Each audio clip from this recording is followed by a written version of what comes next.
तो हेलो दोस्तों, स्वागत है आपका मेरे यूट्यूब चैनल में या मेरी एक और वीडियो में। ठीक है दोस्तों, तो आज के इस वीडियो में मैं आपको बताऊंगा डायरेक्ट एंड इनडायरेक्ट स्पीच। ठीक है दोस्तों, कि डायरेक्ट और इनडायरेक्ट स्पीच होता क्या है। ठीक है, लेकिन इसको बताने से पहले जिन लोगों ने अभी तक वीडियो को लाइक नहीं किया, जल्दी से लाइक कर लो और चैनल को सब्सक्राइब कर लो। दोस्तों प्लीज चैनल को सब्सक्राइब कर लेना और वीडियो को लाइक कर लेना। ठीक है, तो चलिए शुरुआत करते हैं वीडियो की। ठीक है, सबसे पहले मैं आपको बता दूं कि डायरेक्ट और इनडायरेक्ट स्पीच का मतलब क्या है। ठीक है दोस्तों, फॉर एग्जाम्पल में कि यह है निकुंज।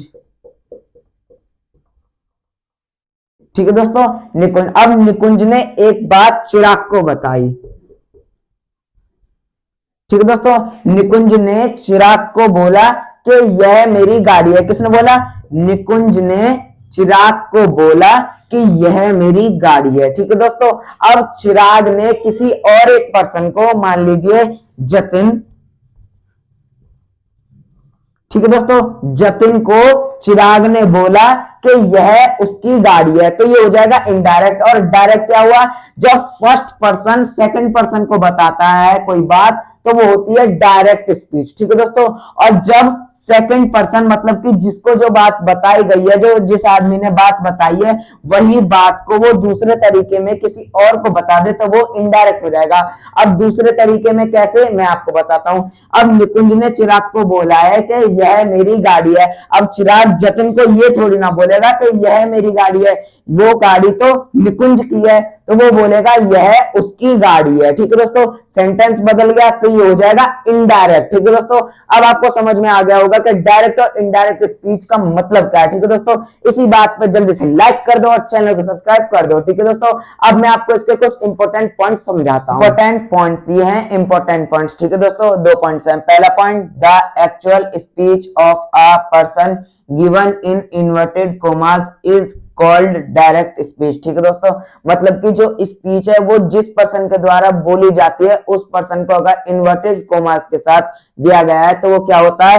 Direct speech. ठीक है दोस्तों, second point, the substance of the speech reported to others in the reporter's words is called reported speech और इनडायरेक्ट स्पीच। ठीक है दोस्तों, मतलब कि जो आदमी ने स्पीच बोली है उस स्पीच को हम रिपोर्टेड स्पीच या इनडायरेक्ट स्पीच बोलते हैं। ठीक है दोस्तों, अब इस सेंटेंस में मैं आपको समझाता हूं। ठीक है, रेखा से, ठीक है दोस्तों, रेखा ने कहा। ठीक है, अब इसने जो स्पीच बोली है वो स्पीच किसके द्वारा बोली जा रही है? रेखा से। रेखा पर्सन है। ठीक है, तो ये हमारा क्या हो गया? Direct speech. ठीक है दोस्तों, और उसने जो स्पीच बोली है वो हमारा क्या हो जाएगा? Reported speech. ठीक है दोस्तों, मतलब कि जो आदमी ने स्पीच बोली है उसको हम रिपोर्टेड स्पीच बोलते हैं या इनडायरेक्ट स्पीच बोलते हैं। ठीक है दोस्तों, और इसमें जो सेड या टेल्स जो भी लगता है उसको हम रिपोर्टेड वर्ब बोलते हैं, और शुरू में जो पर्सन का नाम होता है उसको हम रिपोर्टेड क्लॉज बोलते हैं। ठीक है दोस्तों, अब मैं आपको इसके रूल्स बताता हूं। Verbs tense change. ठीक है दोस्तों, मतलब कि जब हम डायरेक्ट स्पीच में जो सेंटेंस होते हैं उनको इनडायरेक्ट स्पीच में बदलते हैं तो उसमें जो वर्ब्स होते हैं डायरेक्ट में उसको जो चेंज करते हैं वो किस में चेंज करते हैं वो अब मैं आपको बताऊंगा। ठीक है, from direct speech to indirect speech, वही जो मैंने अभी आपको बताया था, मतलब कि डायरेक्ट स्पीच के जो सेंटेंसेस है उनको जब इनडायरेक्ट स्पीच में चेंज करते हैं। ठीक है दोस्तों, सबसे पहले सिंपल प्रेजेंट। ठीक है दोस्तों, अगर सेंटेंस जो मतलब कि जो बात बताई गई है दूसरे व्यक्ति को वो अगर सिंपल प्रेजेंट में है तो इनडायरेक्ट बनाते वक्त हम उसको किस में चेंज करेंगे? ठीक है, सिंपल पास्ट में चेंज करेंगे। किस में करेंगे? सिंपल पास्ट में। ठीक है, प्रेजेंट कंटिन्यूअस में होगा तो पास्ट कंटिन्यूअस में चेंज करेंगे। ठीक है दोस्तों, सिंपल पास्ट में होगा तो पास्ट परफेक्ट में चेंज करेंगे, प्रेजेंट परफेक्ट में होगा तो पास्ट परफेक्ट में चेंज करेंगे, और अगर पास्ट परफेक्ट में होगा तो हम उसको वैसा ही रहने देंगे, वो पास्ट परफेक्ट में ही रहेगा। ठीक है दोस्तों, विल होगा तो वुड कर देंगे, शॉल होगा तो शुड कर देंगे, मे होगा तो माइट कर देंगे। ठीक है दोस्तों, एक बात फिर से बता देता हूं, सिंपल प्रेजेंट को किस में कर देंगे?